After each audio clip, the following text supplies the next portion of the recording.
It has been said that book buying and book reading are two totally separate hobbies, and that can be especially true of us that like to accumulate books of systematic theology. In this video, I'm ultimately going to help you to buy fewer books, to read more of what you buy, and make better decisions on what to add to your cart and what to leave on the shelf. And just for fun at the end, I'm going to go ahead and total up what it would cost for you to purchase all of the core recommendations in this video to see, hey, is this really accessible or inaccessible for you to build a theological library? My name is Walter. I'm here to help you read more and read better, all for the glory of God. Let's jump in. So why am I making this video? Imagine with me that it's the year 20XX and a new 400 plus page Systematic Theology magnum opus just dropped. Everyone on the internet is hyping it up like it's the best thing since sliced bread, and you feel like you're missing out if you don't add it to your library. If you're anything like me, you do judge a book by its cover, and so if it looks sleek, minimalistic, maybe it has a white cover, you are in it and you're adding this book to your cart and you're about to check out. Next thing you know, a few months have gone by, the book remains untouched, you have not yet cracked it open, and the only thing you have to show for it is $50 less in your bank account and a bookshelf that is slowly but surely creaking under the weight of those untouched books. But it doesn't have to be that way. Together, I believe that we can chart a new course of buying fewer books and buying better books. And so today I'm going to walk you through 3 suggestions I have for you as you seek to build your theological library, starting with the cheapest options and moving our way up to the more broad, expansive options. Instead of thinking about these as specific recommendations for the books that I mentioned in this video, I would also like for you to think through these suggestions as principles for you to apply to your own book buying, even if you don't necessarily come to the same decisions that I would come to when it comes to buying systematic theology books. We're going to get right into it with my first suggestion, which is to start with a confession of faith. Now, you may be saying to yourself, Walter, that's cheating. A confession of faith doesn't count as a systematic theology book. And to you, I say, yes, it does. This is my video, so I make the rules. The truth is, a well-done confession of faith, like either the Westminster Confession, the 1689 London Baptist, or something else, is a potent and concise work of systematic theology. If you are in need of a short quote on a specific topic of systematic theology, or if you want to know how to explain a complex systematic theology topic in just a few words, the first book I would point you to besides the Bible would be a confession of faith. And buying a confession can really be as cheap or as expensive as you want it to be, since they're all available for free online, at least in text format, and you can get an even nicer version if you want to get one in print. For the purposes of the cost counting part of this video, there are 2 books that I'm going to choose between at the end. The first one is a new exposition of the 1689 London Baptist Confession of Faith. The second one is called Confessing the Faith by Chad Van Dixhorn. It's a reader's guide to the Westminster Confession of Faith. Both of these books have the entire text of the confession inside of the books. All right, so the first thing you need to do is get a confession in your hands, and then after that, the next step in building your theological library is to acquire a 1-volume systematic theology. A 1-volume systematic theology is going to be more in-depth than a confession of faith, but it's also where it starts to get tricky for those of us who are balling on a budget. And that's simply because we have so many good options to choose from. One that you might consider is Herman Bavinck's Wonderful Works of God. It's a 1-volume and it's profound and readable at the same time. A second option is Louis Berkhof's Systematic Theology, which was recently republished by Banner of Truth as well. And for the purposes of our price tally, I'm going to go ahead and include the prices for these few systematic theologies that I recommend at the end of this video. I will say that Berkhof is more challenging to read, so while it might put you to sleep, it will also be very rigorous and very faithful to the scripture. My next piece of advice for you is to simply go ahead and turn the page on that like button down there. It really helps reading content get into more people's feeds instead of whatever else it is they're watching on YouTube. So now you've got your confession, your exposition, and you've got your one volume. The last step in forming your basic theological library is to acquire a multi-volume systematic theology set. And just like in the last section, there's a lot to choose from. All right, so now we're going to pick out our shelf-beautifying multi-volume systematic theology work. My first suggestion for you is, if you don't already have a copy of this, is Calvin's Institutes. Unfortunately, the edition that I use when I'm reading Calvin's Institutes, which is the McNeil edition, is a little hard to find right now. So you might need to do a little pivot to the Beveridge edition, which is also widely read and known about. You could read a few pages of the Institutes every day for the rest of your life and pretty much glean something new every single day, rereading it again and again and again. So Calvin's Institutes are certainly worthy of being added to your library. The other ones that come to mind for me after you've got Calvin, or if you've already got Calvin, are Herman Bavinck's 4 volumes of his Reformed Dogmatics, and then secondly, Francis Turretin's Institutes of Eclectic Theology.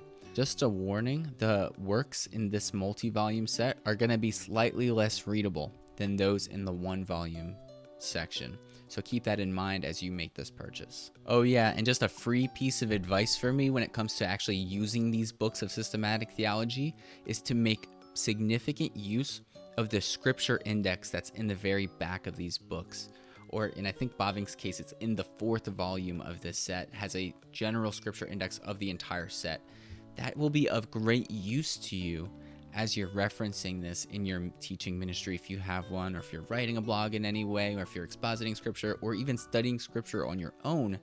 A scripture index is one of the most underrated tools, in my opinion, when it comes to Bible study. One of my slight pet peeves when it comes to reading is seeing that many authors only really use the same few quotes from these really, really large works like Calvin's Institutes and Herman Bavinck's Reformed Dogmatics. When, if you utilize a scripture index, you won't just have to use the same 10 quotes that everyone else does.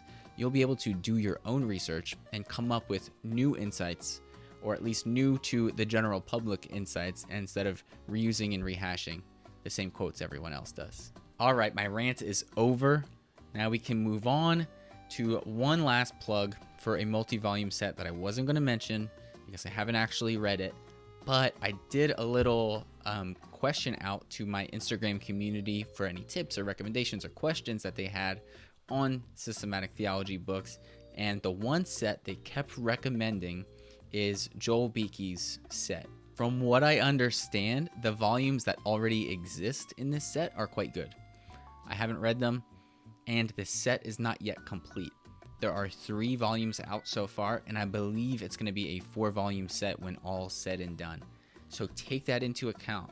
You might buy 3 volumes for $100 today, but down the line, that 4th volume might cost you another $30 or $40. I'm not exactly sure. I normally would not recommend a book that I haven't interacted with, but the response that I got from my Instagram community was so overwhelming that even if it's not considered a recommendation from me, consider it as a recommendation from the community at large. And that's really it. If you have your Confession of Faith, you've got your 1 volume, and you've got a multi-volume set, you have a ton of tools at your disposal when it comes to studying and growing and learning in systematic theology. You might want to buy a specific book about a specific topic that helps fill in the blanks, but in general, a book in each one of these 3 categories will help lay some kind of a foundation for the rest of your library to be built on top of. Bonus stage. Bonus suggestion. I got a bonus for you here. It's the 4th one, and it doesn't have to relate to buying them as much as it relates to not buying them. And my encouragement for you, my closing encouragement, is to be very, very slow. Once you've gotten books in these 3 categories, be very slow to get on the hype train of any new systematic theology books that come out. Especially if, like me, you are thin on budget, do not just go ahead and buy the shiny new systematic theology that's going to come out this year and next year and next year and next year. All right, moment of truth. We are going to go and choose books from each category and total up just how much it would cost for you or for me to put together a basic Theological Library in the area of systematic theology. All of the prices reflected in this video are either from Reformation Heritage Books, it's not sponsored, but RHB, you know where to find me, or if RHB doesn't carry it, it's going to be on that other book selling website that will not be mentioned. Oh, and by the way, these are all going to be US prices. My international brothers and sisters, I'm sorry, I only live in the United States, so I only really know how much things cost here. So with that being said, let's jump into our first category, which was Confessions of Faith. And so, I mean, theoretically, this could be free. But if you want to go ahead and get an exposition, which will explain some of the basic things about a confession of faith, that'll come at a little bit of a cost. For the sake of this video, we're going to choose one of these, either Confessing the Faith or the 1689 exposition. And let's choose the 1689 exposition since it came out more recently. Right now, as of the recording of this video, RHB prices the new exposition of the London Baptist Confession of Faith of 1689 at $24. So that'll be the first thing we add to the tally. In our second category, which if you remember was one volume systematic theologies, and we're choosing between either Berkhoff, we're choosing between Bavinck. Many people also read Grudem, his one volume systematic theology. And since Berkhoff and Grudem are both about $34, $35, we'll just add that to the list. Bavinck is cheaper right now on RHB at $29. So we'll add the more expensive option, which Berkhoff and Grudem are about the same price. We'll add $35 to our total here.